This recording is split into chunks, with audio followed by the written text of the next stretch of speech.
SSC result বের হওয়ার পরে চারিদিকে শুধু একই জিনিসই চোখে পড়ে, চারপাশের সবাই যেন রেজাল্ট এক্সপার্ট হয়ে যায়। কে জিপিএ 5 পেয়েছে, কে পরীক্ষায় পাশ করেছে সবাই জানে এবং সবাই আলোচনা করে। তবে একটি কথা কেউ বলে না, রেজাল্টটা আসলে জীবনের শেষ কিছু না। বন্ধুরা, এসএসসি হলো জীবনের প্রথম একটি ধাপ। এটা তোমার আসল পথ না, বরং তোমার পথ চলা শুরুর একটি প্রাথমিক রাস্তা। তোমার রেজাল্ট যদি ভালো না হয়, তাহলে আফসোস করে জীবনের মূল্যবান সময়টুকু তোমরা নষ্ট করো না। মনে রাখো, যারা জীবনে বড় কিছু হয়ে দেখিয়েছে, তারা অনেক সময় ভালো ছাত্র তারা কখনোই ছিল না। পরীক্ষার ফলাফল খারাপ হলে তোমরা রিভিউতে যাও, তবু তোমরা নিজেকে ছোট মনে করো না।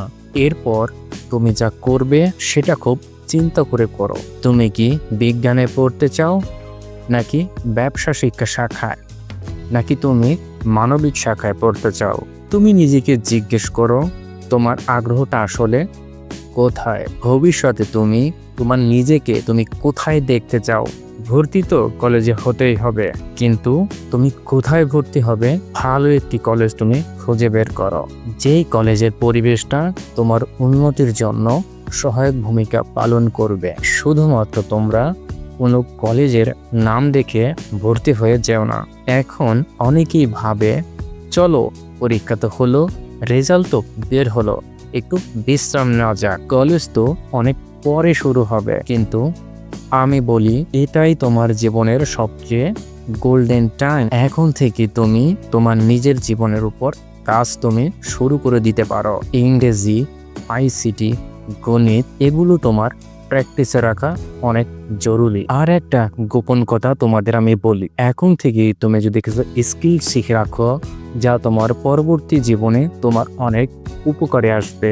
যেমন ধরো computer, video editing, graphics design, এমনকি কন্টেন্ট ক্রিয়েশন ইউটিউবের জন্য।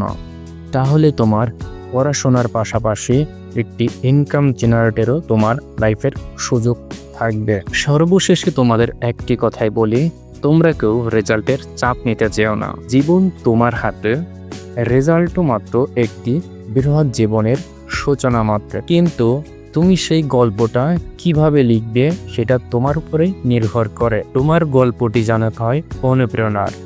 অন্য মানুষ যেন বলতে পারে, আমি অমুকের মতো হতে চাই।